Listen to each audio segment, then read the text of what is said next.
nós iremos encerrar, né, a unidade 3, né, parte 2, e vamos ver o que nós temos hoje para encerrar a aula. O tema da aula: Perfil nutricional da população brasileira e problemas de saúde pública, parte 2. Bom, o objetivo da aula: conhecer as ações para a prevenção e controle das carências de ferro, vitamina A e iodo. Conhecer sobre suplementação dos grupos de riscos e fortificação dos alimentos. Compreender a importância da educação alimentar e nutricional. Então, esses são os objetivos da aula de hoje. Bom, para iniciarmos, nós vamos falar sobre a carência de nutrientes, né?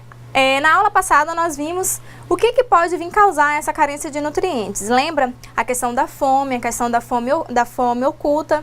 Então, vamos agora verificar como que acontece essa carência de nutrientes.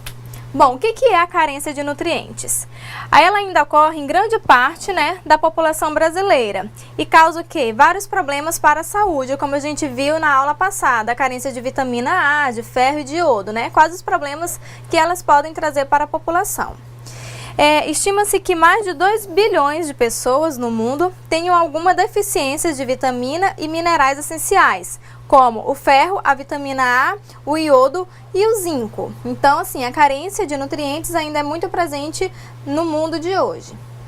Bom, e quais são os fatores que vão contribuir para a carência desses nutrientes? Entre esses fatores de risco para a deficiência, né, dos micronutrientes, que são enumerados pela Organização Mundial da Saúde, são o seguinte: a dieta monótona. O que significa isso?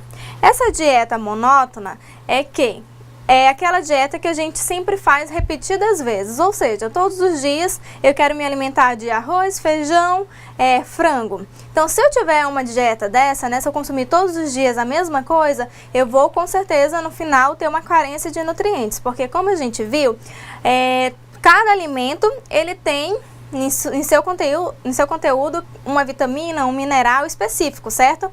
Então, se eu todos os dias comer a mesma coisa, no final vou ter a carência de algum nutriente e alguma vitamina com certeza, tá? Então, esse é um fator que pode levar à carência de nutrientes. Bom, a baixa ingestão de alimento também, né, de origem animal, que a gente viu, no caso, o exemplo, o ferro.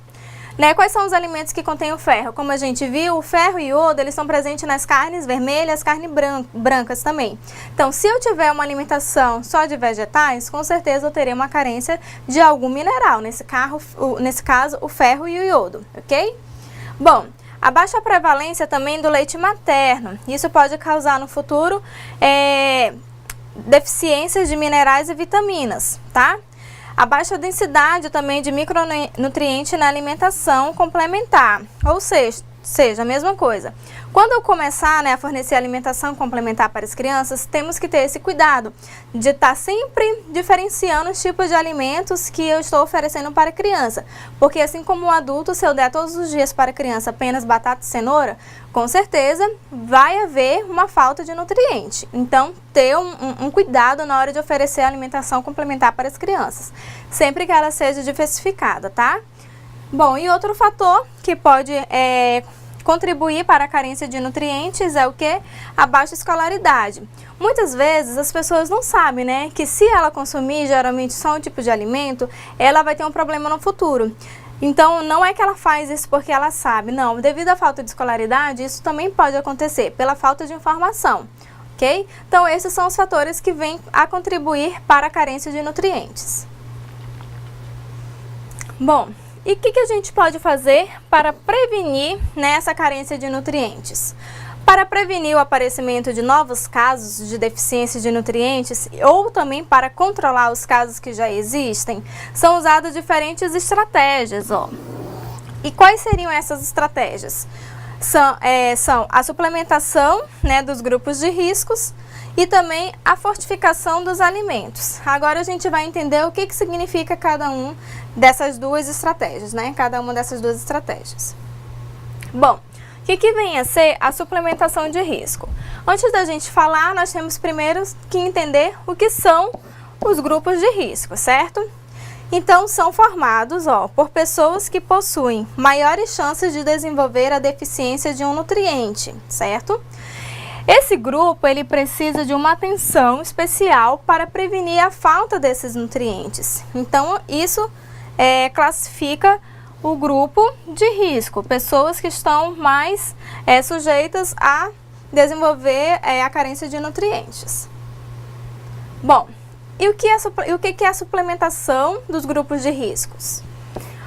O Programa Nacional de Suplementação, ele consiste na suplementação profilática medicamentosa para os grupos de riscos que não conseguem suprir pela alimentação a quantidade diária necessária para prevenir as deficiências desses micronutrientes no organismo. Então, geralmente, a suplementação ela é feita através de um medicamento. Ela pode ser feita através de um medicamento, certo? Então, eles vão ser oferecidos aos grupos de riscos. A gente vai já perceber, vai já classificar quais são esses grupos de risco, tá? Vamos lá. Os grupos de riscos, então, para suplementação de ferro. Quem vai receber essa suplementação de ferro? Os grupos de riscos que receberão a suplementação de ferro são as crianças de 6 a 18 meses de idade, e as gestantes, a partir da 20ª semana, e as mulheres no pós-parto. Então, esses dois aqui são os grupos de risco, São os grupos de risco para a suplementação de ferro. Então, todas as crianças de 6 a 18 meses receberão, todas as gestantes a partir da 20ª semana e as mulheres pós-partos. Então, esses grupos de risco devem procurar uma unidade básica de saúde para receber a suplementação de ferro, ok? Então, vamos continuar, verificar o que mais a gente tem em relação à suplementação de ferro. A suplementação de ferro, ela fica disponível aonde? Em todas as unidades básicas de saúde, ou seja, nos postos de saúde, tá? De todo o país, de todo o Brasil. Então, quem precisar é só procurar a unidade básica de saúde que irá receber a suplementação de ferro. Lembrando que ela é gratuita, ok? Então, não tem o porquê ficar, sem a suplementação de ferro. Bom, e a suplementação de vitamina A? Quem são os grupos de risco, que vão receber essa suplementação? Recebe a suplementação de vitamina A quem? As crianças de 6 a 59 meses de idade. E as mulheres também, no pós-parto, que não conseguem suprir pela alimentação a quantidade diária necessária para prevenir a deficiência da vitamina A no organismo. Então, mais uma vez, está aqui o grupo de risco, que foi classificado. Então, esse grupo de risco deve procurar a unidade de saúde para receber a suplementação de vitamina A e assim prevenir possíveis doenças, que podem aparecer com a deficiência da vitamina A. Bom, a vitamina A, vamos ver como que ela é composta, tá? A composição da mega dose, no caso, que é a suplementação de vitamina A, será distribuída pelo Ministério da Saúde da seguinte maneira. Será na forma líquida, diluída em óleo de soja e acrescido também a vitamina E. E como que ela está apresentada? Em cápsulas, As cápsulas, elas são acondicionadas em frascos, contendo cada frasco 50 cápsulas, aquelas cápsulas gelatinosas, moles. E as cápsulas, elas apresentam-se em cores diferentes, de acordo com a concentração de vitamina A que é colocada em cada cápsula. Aqui um exemplo para vocês verem, tá? Então, é assim que vai vir a vitamina A, que vocês irão receber, quem precisar, o grupo de risco precisar, nos postos de saúde. E elas se diferenciam com a quantidade de vitamina A que tem em cada uma, ok? Bom, atenção!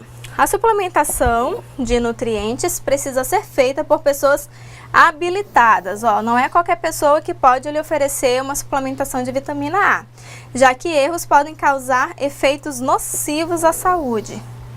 Então, é por isso que a gente aconselha que você procure um posto de saúde, uma unidade básica de saúde, para poder receber a suplementação de vitamina, tá? Ou de micronutriente, Não vá em qualquer lugar, porque alguém que não tem esse conhecimento específico pode lhe dar uma dosagem muito alta.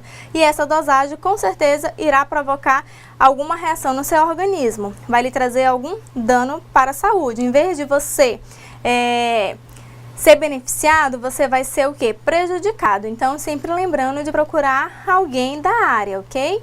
E aí, professora Sabrina, até o momento, qual a sua contribuição em relação às suplementações? Isso mesmo, professora. Então, se você já faz um acompanhamento médico, né, gestantes, crianças, o importante é que procure esse profissional para que ele possa estar lhe orientando como deve ser feita a suplementação, em qual período. Tudo isso é importante para você adquirir uma saúde adequada. Ok, então, em relação à suplementação, geralmente são essas duas que acontecem no posto de saúde, tá? Vitamina A e a suplementação do ferro. Agora nós vamos entender um pouco o que vem a ser a fortificação dos alimentos, certo? Que é diferente da suplementação. Então vamos entender o que é a fortificação dos alimentos.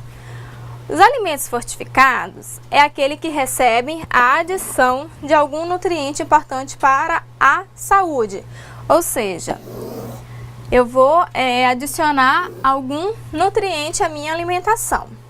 Ele também é conhecido como alimento enriquecido, tá? Bom, ele é usado para reforçar o valor nutritivo da composição do alimento, prevenindo a deficiência de determinado nutriente, certo? Então, essa é a classificação de fortificação dos alimentos, tá? Bom, e quais são os alimentos que geralmente recebem essa fortificação? Os seguintes nutrientes são os mais usados para enriquecer, enriquecer ou fortificar os alimentos, que são o quê? Geralmente devemos fortificar com ferro, com vitaminas, né? Com ácido fólico, que é o que? A vitamina B9, ômega 3, cálcio e as fibras. Então, esses geralmente são utilizados, né? Esses micronutrientes são utilizados para fortificar os alimentos. Um exemplo, né, é o sal de cozinha, que pode ser adicionado como a gente viu na aula passada, o iodo, que vira o sal iodado. Então, com o objetivo de diminuir os casos de deficiências desse nutriente, no caso, a deficiência do iodo, que a gente viu que ela pode causar uma doença chamada bócio, né? A gente viu na aula anterior. Então, é importante haver a fortificação dos alimentos. Bom, o alimento escolhido para ser enriquecido ou fortificado, geralmente é um alimento básico, um alimento que está presente no dia a dia, ou seja, é um alimento que geralmente é consumido pela maioria da população. Agora vamos ver. Isso aumenta o quê? Por que geralmente são esses alimentos? Porque aumenta as chances do sucesso de combate a esse nutriente, ou seja, eu vou atingir maior quantidade de pessoas, já que eu utilizo alimentos do dia a dia. Esses nutrientes geralmente são adicionados em alimentos do dia a dia. Farinhas, pães, nos bolos, nos sucos, nos iogurtes e no leite. Então, você está vendo que são alimentos que não tem como a gente falar, pouca gente, né, consome esses alimentos. Não, são alimentos utilizados, consumidos no dia a dia por todo mundo.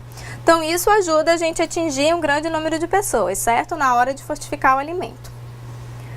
Bom, e como é que acontece, como é que iniciou essa fortificação dos alimentos no Brasil, né?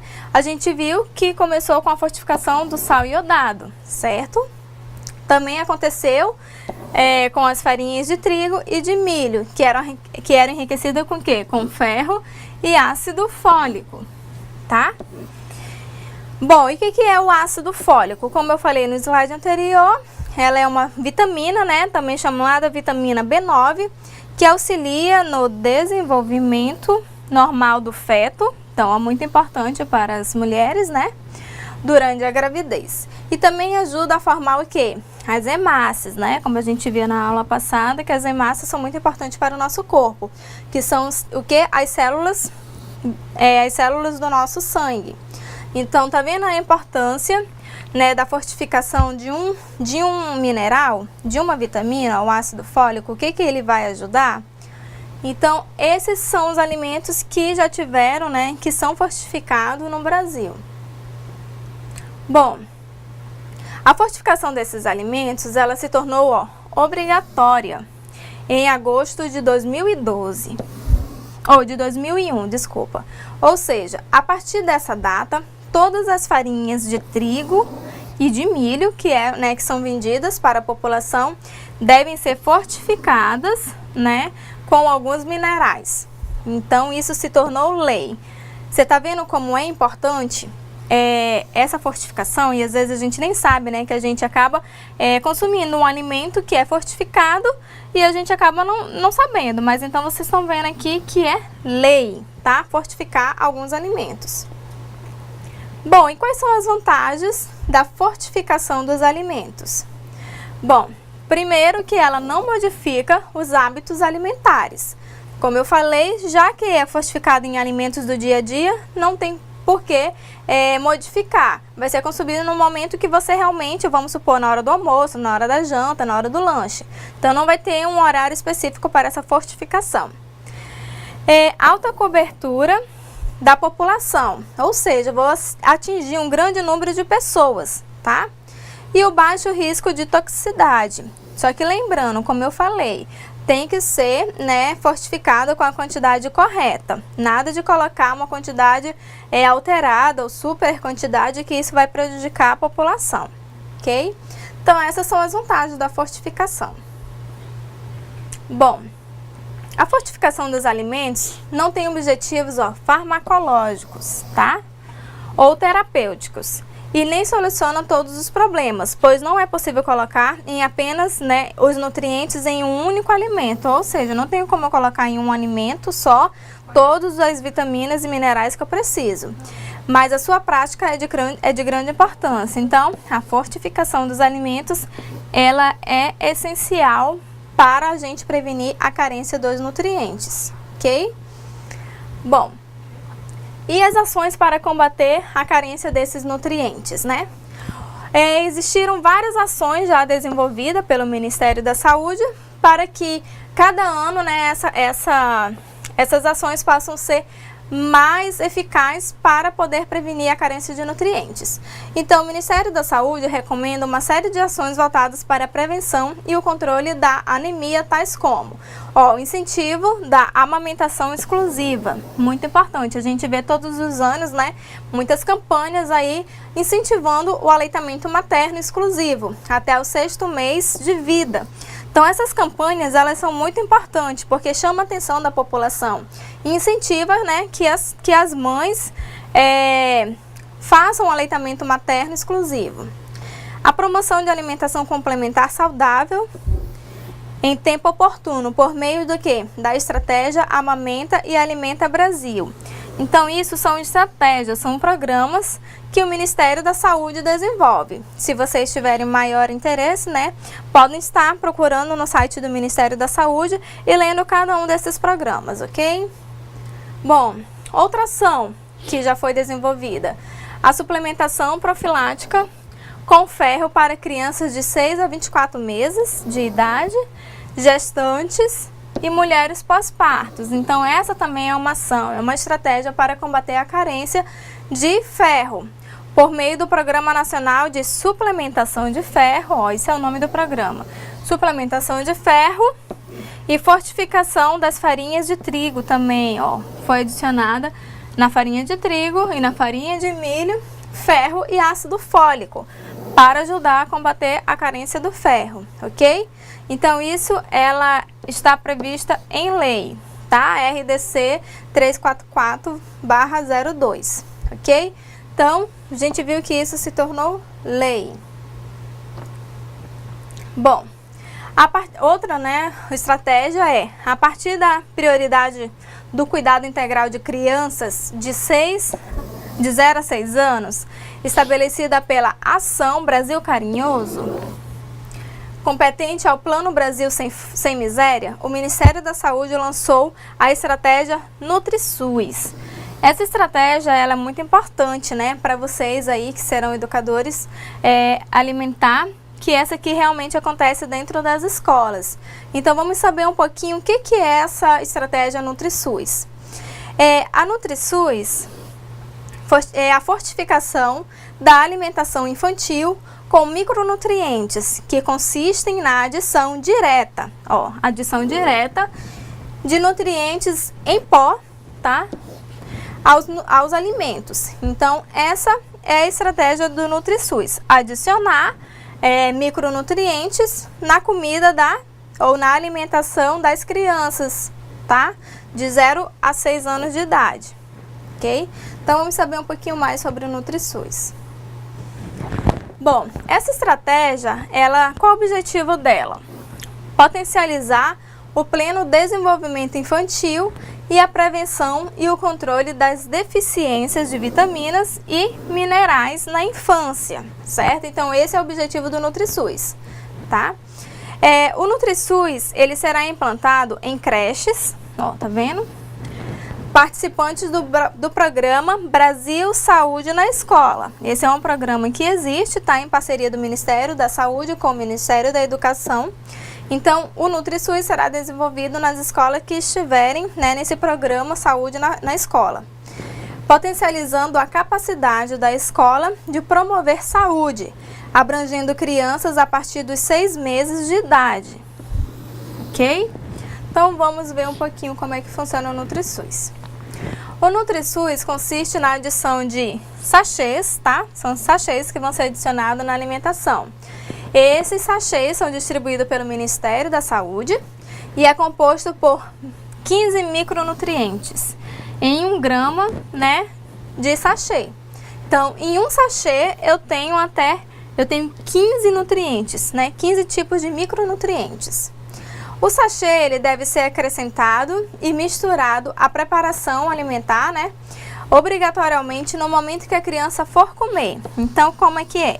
Eu preparo lá a alimentação da criança e na hora que eu servir o pratinho, né, porcionar o prato da criança, eu vou adicionar um sachê para cada prato e misturar na comida, e assim eu estarei fazendo o quê? A fortificação do alimento da criança, certo? Então é muito fácil, não tem o porquê não ser realizada, tá?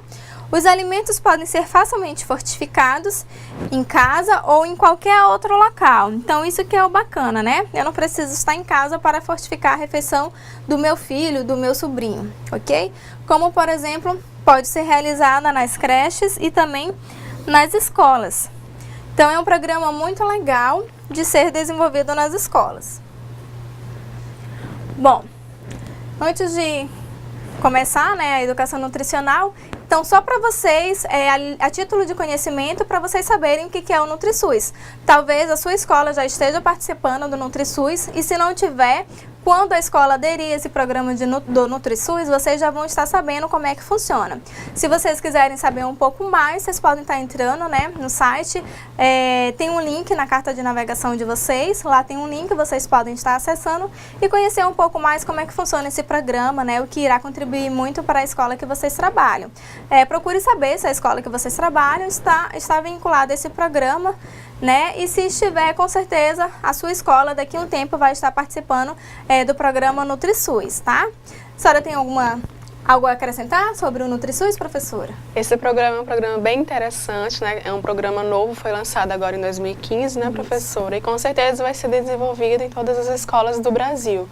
E por que, né, a suplementação? Por que fortificar os alimentos, principalmente durante a infância? Porque as crianças é um público que tem as necessidades biológicas muito mais aumentadas. Tem a questão do crescimento, né, o desenvolvimento físico, mental. Então, por isso as crianças precisam de uma suplementação.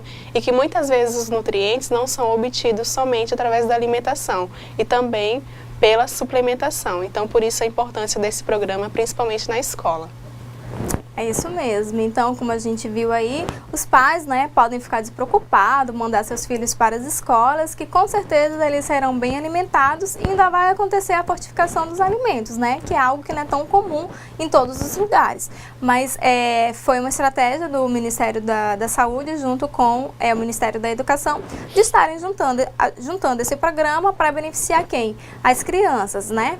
Então, se a gente já cuida desde a infância, é uma maneira de prevenir doenças futuras. Então, é melhor prevenir agora na infância do que no futuro ter que gastar, né, com a questão de saúde, com essas pessoas que, se não forem tratadas desde a infância, com certeza na vida adulta ou na velhice, essas pessoas com certeza irão estar procurando as unidades de saúde para, no caso, estar curando a doença que não foi prevenida. Então, o NutriSUS é um programa muito legal, vale a pena vocês procurarem saber um pouco mais sobre o NutriSUS, ok? Então, agora, já que a gente viu, né, o que são feitas, quais são as estratégias que o Ministério da Saúde desenvolveu para prevenir as deficiências de nutrientes, agora vamos aprender mais uma das estratégias, que é o quê? A tão falada educação nutricional. Vamos ver como que a educação nutricional e alimentar, ela pode ser desenvolvida por você aí no seu ambiente de trabalho. É uma estratégia muito legal que pode ser desenvolvida em qualquer ambiente, tá? Em casa, com seus colegas e no seu trabalho. Então vamos conhecer o que é educação alimentar e nutricional. Bom, essa educação alimentar e nutricional, ela é uma maneira de informar as pessoas para que elas possam ter uma alimentação adequada, prevenindo e controlando os problemas causados pela má alimentação, como as deficiências de determinados nutrientes. Então, aqui um exemplo, né? A gente pode fazer educação nutricional com qualquer idade, ok? Bom, a educação alimentar e nutricional, ela é bastante utilizada para educar as pessoas a se alimentarem de maneira correta, tornando isso um hábito de vida saudável. Ou seja, por isso que elas devem ser praticadas em qualquer ambiente. A gente está vendo aqui um exemplo, né? Os pais praticando educação alimentar com os filhos. Aqui, uma moça incentivando, né, o consumo de frutas. Então, isso tudo é educação alimentar. Bom, a educação alimentar e nutricional, ela pode ser desenvolvida de várias maneiras, tais como conversas informais, né, com os alunos e com a comunidade em geral. Ou seja, o que a gente está aprendendo aqui nas aulas, a gente pode estar transmitindo para as pessoas, né? De uma maneira informal, um bate-papo, uma conversa. Você pode estar falando, né, para sua mãe, para o seu filho, ó, coma algum alimento rico em vitamina A. Por quê? Porque ela vai fazer bem para a sua visão, né, para o seu organismo. Então, isso é uma questão de estar realizando a educação alimentar. Uma conversa informal. Tá? Outra forma de desenvolver é o quê? Através de palestras, tá? Você pode estar desenvolvendo aí na escola, né, que você trabalha, palestras relacionadas à alimentação saudável, certo? Falar sobre o porquê consumir menos refrigerante, né, devido ao açúcar, né, falar sobre o consumo do sal. Você pode estar falando sobre o consumo das gorduras. Então, tudo isso, todos esses tipos de palestras, vocês podem estar desenvolvendo como educação nutricional, tá? Só vai depender aí da sua criatividade. Vamos lá. Você pode fazer isso também através de teatro, né, com os alunos. Cada aluno desempenha uma cena, ou através de teatro de fantoche, se for para o público infantil, tá? É bem legal quando você for realizar a educação nutricional, é legal você fazer o teatro de fantoche, certo? Um bonequinho é a maçã, outro bonequinho é abacaxi, e assim vai. Cada um vai falando quais são os seus benefícios, né? Um pode ser o sal, um pode ser a gordura, então depende de como você vai desenvolver essa atividade. Mas é uma atividade lúdica que acaba prendendo a atenção das crianças e faz com que elas aprendam de uma forma, né, de uma forma divertida sobre alimentação. Então, de uma forma divertida, ela consegue aprender muito mais e consegue fixar isso em sua mente, tá? Então, outra forma é o quê? Fazer histórias em quadrinhos, tá? Então, você pode estar pegando de livros, tem algumas histórias em quadrinho para as crianças estarem pintando, lendo, o que falando, né? Ó, eu sou a maçã, eu faço bem para o seu organismo, então eu devo ser ingerida pelo menos uma vez ao dia, como frutas. Então são as histórias em quadrinhos que existem e que você pode estar disponibilizando para os alunos da sua escola, certo? Pode ser também através de música, né? Pedir para os alunos formar músicas, né, em relação à alimentação. Bom, desenhos também para colorir, aí no caso para público infantil. Dá desenhos de pera para ela saber qual é a fruta pera, qual é a fruta maçã. Então, tem várias formas de desenvolver a educação alimentar. através de cartazes também, pedir para que os alunos desenvolvam algum cartaz em relação à alimentação, ao consumo exagerado de açúcares, à obesidade, tá? Então, tá vendo que tem várias formas de desenvolver a educação alimentar? E também através de banner, né? Pode estar mandando fazer um banner falando sobre educação nutricional, qual que seria a alimentação saudável e fixar na sua escola. Então, assim, a gente deu aqui alguns exemplos de como você pode desenvolver a educação nutricional no seu ambiente de trabalho, tá? Bom, a educação alimentar e o combate nas deficiências de nutrientes. É preciso que haja primeiro um incentivo, né, no consumo de alimentos, como, por exemplo, ricos em ferro e vitamina A. No Brasil, o Brasil ele é um país com muita riqueza de alimentos, certo? A gente viu que em cada região existe um tipo de alimento. Os moradores de cada região podem consumir nutrientes importantes comendo o quê? Os alimentos característicos de sua região. Um exemplo aqui, no caso, na região norte, nós temos quais exemplos que são, ou quais alimentos que são característicos? Açaí, tucumã, pupunha. Então, esses são os tipos de alimentos que podem ser consumidos para prevenir a carência de alguns nutrientes. Bom, aí aqui a gente vai falar mais ou menos quais são os alimentos, né, que são fontes de ferro e vitamina A, conforme cada região. Aqui na região norte, né, alguns alimentos que podem ser consumidos para suprir a carência de vitamina A, tá? Então, tem alguns alimentos que a gente não conhece, porque é típico da região norte, mas não é típico do nosso estado, tá? Então, alguns alimentos, azedinha, bertalha, caruru, coentro, jambu, manga, pupunha e vinagreira. Então, alguns alimentos a gente não conhece, mas outros sim. O ferro. Araçá, bacuri, carambola, castanha do Brasil ou do Pará, né? Coentro, cupuaçu, jambu, pupunha, tá? Então, aqui esse quadro vem trazer alguns alimentos que vocês podem estar indicando conforme a região, tá? Região Nordeste também a gente tem exemplos como a batata doce, né? O caruru, o dendê, isso de vitamina A. E de ferro, né? Também tem no caruru, no dendê, no feijão de corda, que é muito consumido na região Nordeste, né? Na praia. Bom, na região Centro-Oeste, alguns alimentos que podem ser consumidos, né? E que são bem conhecidos. No caso, o piqui tem o quê? Uma grande quantidade de vitamina A. E ferro. O ferro nós temos o dendê de leão, né? Mangaba. Então, alguns alimentos são típicos da região que podem ser consumidos. No Sudeste, vitamina A, nós temos beldroega, né? E também o mesmo alimento tem ferro, tá? Então, se eu consumir esse tipo de alimento, eu já vou estar suprindo a quantidade de ferro e de vitamina A. E na região sul, a mesma coisa, né? Batata doce, que é mais conhecida pra gente, que tem vitamina A. E o ferro pinhão também, que é mais conhecido na região sul, tá? Então, como a gente viu, não tem o porquê a gente ficar sem os alimentos. Se a gente procurar os alimentos regionais, a gente consegue suprir a carência de vitamina A e ferro conforme os que existem em cada região.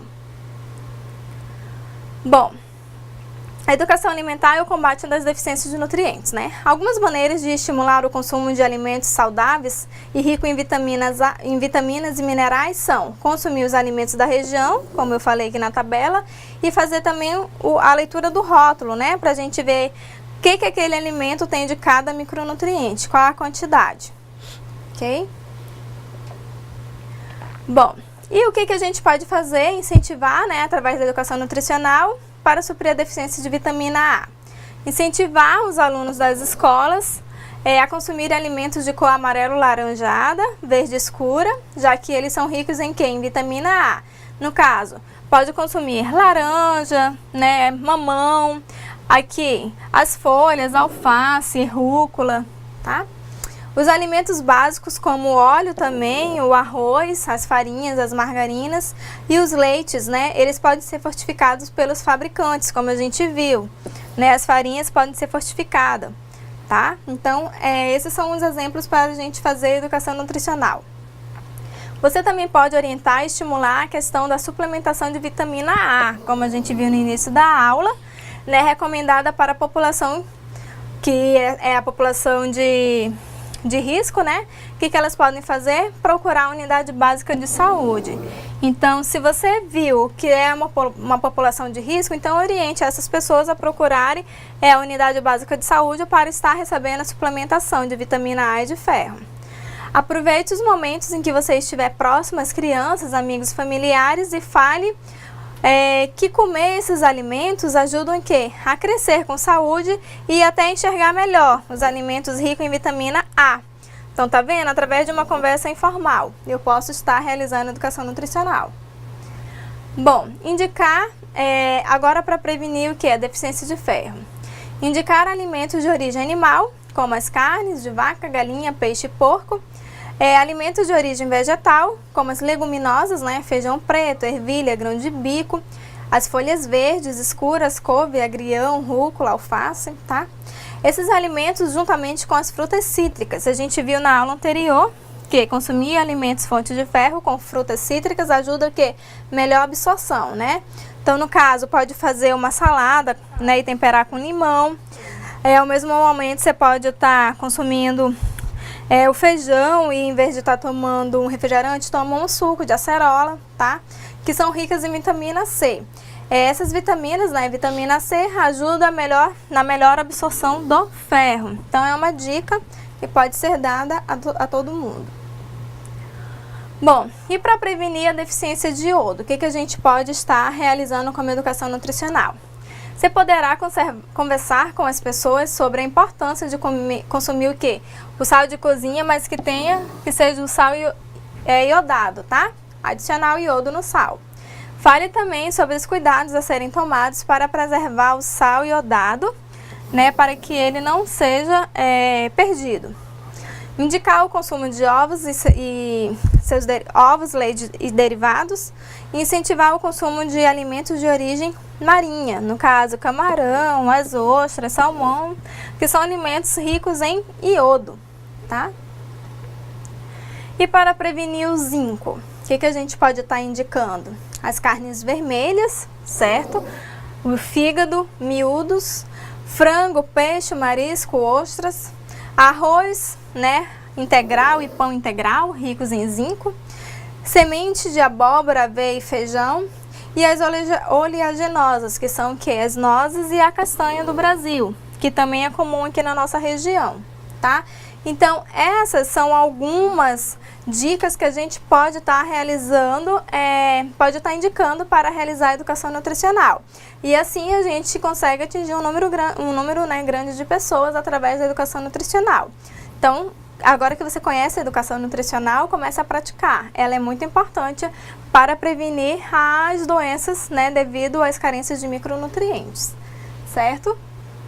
Então aqui, agora que você já sabe que a carência dos nutrientes pode prejudicar a saúde da população, comece a praticar a educação alimentar e nutricional em seu ambiente de trabalho, com seus familiares e amigos, pois só assim poderemos prevenir novos casos, de doenças causadas pela deficiência de micronutrientes, ok? Então comece aí, a gente ensinou aqui várias formas de educação nutricional, através de cartaz, né, de fantoche, tá? Então comece a desenvolver na sua escola, com suas crianças, com seus alunos, certo?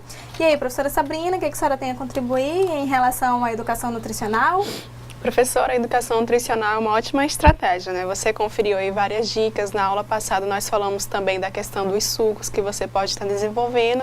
E com certeza a estratégia dos cartazes é uma estratégia que eu indico, uma estratégia comum e que atrai bastante os alunos. Você pode desenvolver cartazes educativos, informando sobre os alimentos, sobre a vitamina A e dispor no refeitório. A hora que os alunos forem realizar suas refeições, eles vão estar lendo ali no momento que estão se alimentando, já estão sabendo informações sobre os alimentos. Então é bem legal para você desenvolver no ambiente escolar. Isso mesmo. Você pode também estar desenvolvendo, verificar como é que dá para realizar aí na sua escola uma oficina prática, né? Porque quando o aluno, ele ajuda a realizar, a preparar a sua refeição, é uma maneira também de atrair a atenção dele, né? E conhecer alguns alimentos que às vezes ele não conhece, né? Nunca viu realmente, tipo, uma couve, só vê quando já está preparada, não vê como que ela é uma couve crua. Então pode realizar uma oficina prática também aí na escola de vocês. Só verificar, né, como é que pode ser feito isso, né, a quantidade de alunos que podem estar recebendo essa oficina. Então, assim, nós temos várias maneiras de realizar a educação nutricional e com certeza daqui a uns dias você vai estar realizando essa educação nutricional na sua escola, né, porque agora você já aprendeu, já sabe e com certeza daqui a um dia você vai poder colocar em prática. Então, por aqui a gente encerra a unidade 3, né, falando sobre a educação alimentar. E espero que você tenha compreendido todo o conteúdo. Caso tenha alguma dúvida, pode estar, né, mandando para o nosso chat, que depois a gente vai fazer, a gente responde os questionamentos de vocês. E agora eu vou convidar vocês para estar desenvolvendo as atividades relacionadas à aula de hoje, ok? Então vamos lá para as atividades.